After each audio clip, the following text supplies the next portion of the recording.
Hello children, a very warm welcome to the virtual session again. So let us continue with the chapter physical and chemical changes. We are going to see some signs of physical change and chemical changes, and we will see these physical and chemical changes in our everyday life. So here you can see signs of a physical change in state, that is solid to liquid, liquid to gas, or this process will be inverse. So that process will reverse, and then that also will be a physical change. A change from gas to liquid or liquid to solid is also a physical change. Change in shape, change in size, or you will see some dissolving of solute in solvent, or you can see mixing of substances. So this all type of signs will indicate physical change. You have to take it down in your notebook, children. Signs of a physical change. Then you have seen these examples in a previous session. So just we'll have a recap of some examples here of physical changes. Crushing a can, melting an ice cube, boiling water, mixing sand with water, breaking glass. These are all physical changes which we have discussed in a previous session. Some more physical changes we can see over here. Dissolving sugar in water, shredding paper, chopping wood, mixing green and red marbles, sublimation of dry ice. All these are physical changes. Now we will see signs of chemical change. What clues tell you a chemical reaction has occurred? So here are some clues which we have discussed. Let us have some detailed observation of chemical change. So the first point you are going to, if you have written these points, you need not repeat. But if you have not written, please take down signs of chemical change. Change of color, production of an odor, means a smell, release of heat and light, here you can see in the picture, production of loud sounds, release of bubbles. These are some common signs of chemical change. You just have to make, or you have to list these points in your notebook. Signs of chemical change. We have seen some sign of chemical changes here with the pictures we have done in a previous session. Let us have a recap of this. See, color change. You can see the change in color of the leaves. This change in color of the leaves is a chemical change. Precipitation, you can see the test tube. You can see some residue formation. So when there is some residue formation or some kind of precipitation, then it is a chemical change. Then we have seen gas production. When you do some reaction, there will be a formation of bubbles in the picture you can see, or you can see temperature change. Gas production, you can see firecrackers burning. Bursting of firecrackers will produce lots of gas and smoke. Temperature change also indicate the chemical change or chemical reaction. Then you have change in the characteristic properties. Light is given out, or you will have a change in the order. These examples, just a recap of these examples here to show the chemical change. These are the signs which we have learned. So chemical changes, here we can see chemical changes. List down these examples: iron rusting, burning wood, metabolism, that is in your stomach, which are shown, cooking an egg, baking a cake, electroplating, means you are giving a thin coating of On a surface of a metal, you are giving a coating of another metal to protect it from rusting or corrosion. For the protection, this is called as electroplating. Or just for a fancy look, as also you give a shiny look on the surface of a metal with the help of electroplating. Then you have a rotting banana, is again a chemical change. Vinegar and baking soda mixture, that reaction is also a chemical change. Fireworks, chemical change. Chemical battery, working of chemical battery, again is a chemical change. So you have to take down the list of the chemical changes which we have discussed right now. You have to list down. You don't have to draw these diagrams. You just have to list down the chemical changes examples. Now let us see more examples in our daily life where we will see some physical and chemical changes. Now you can see this in the kitchen. Physical change and chemical change. You can see here.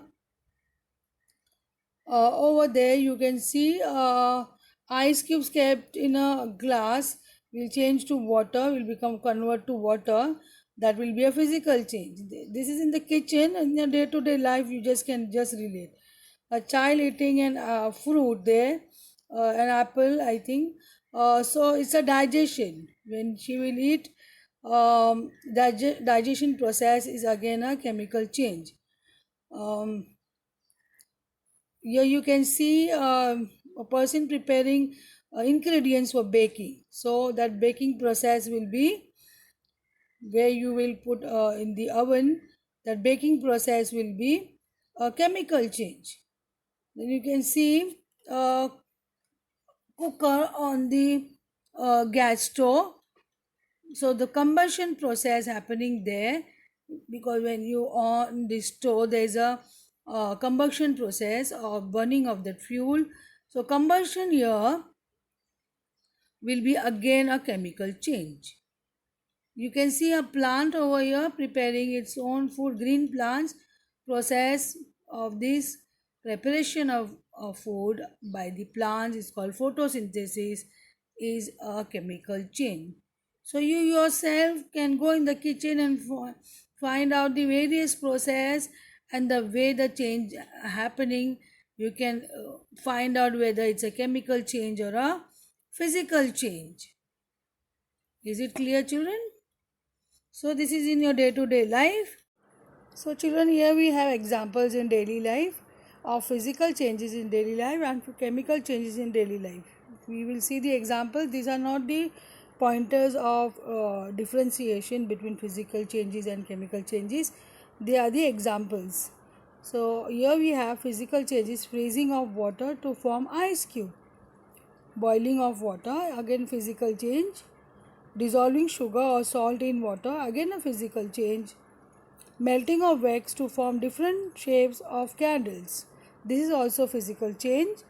Melting of chocolate is a physical change.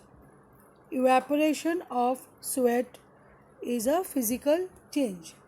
So these are some of the physical changes in our daily life. You have to take down these examples in your notebook, children. So now why all these are physical changes? Because you can reverse the process. You can get the initial substance back.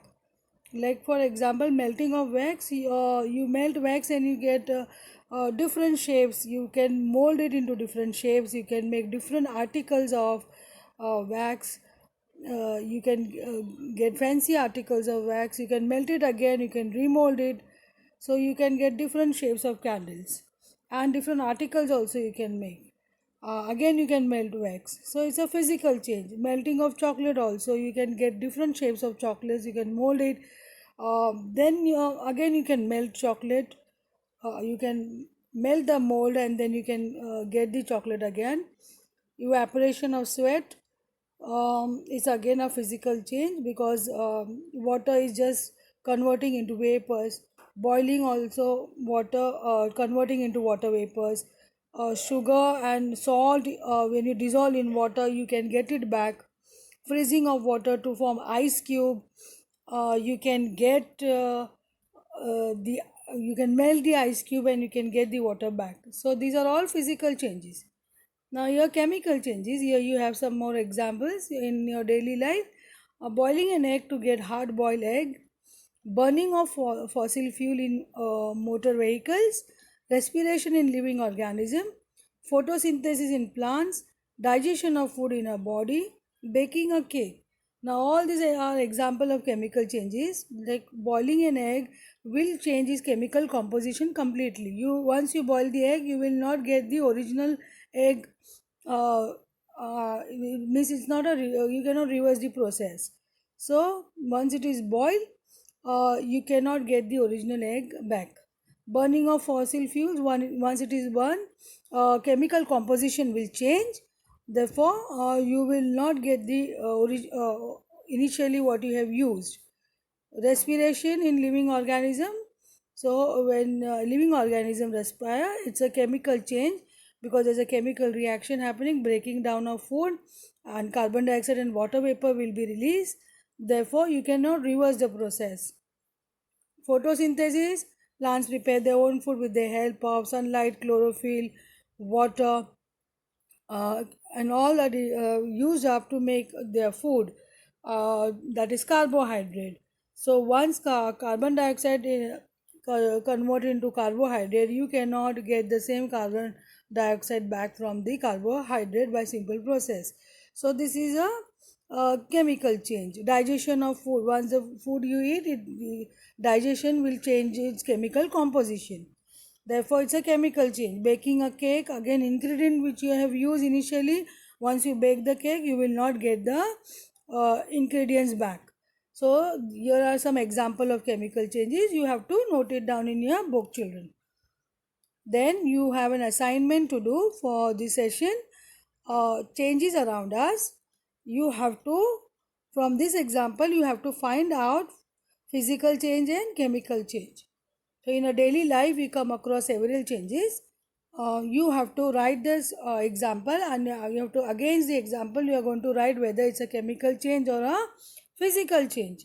So dissolving sugar in water, formation of curd from milk, cooking of food, cutting of a piece of paper, stretching a rubber band, melting of ice, melting of wax, boiling of water, rusting of iron, burning of candle, burning of wood, burning of coal. You have to write down for each, you have to write down the example and you have to write whether it's a physical change or a chemical change. So this is the assignment for the for today's session, children. I hope the concepts are clear, children, with you all. An assignment very simple for you all to do. Thank you, children, and have a wonderful day.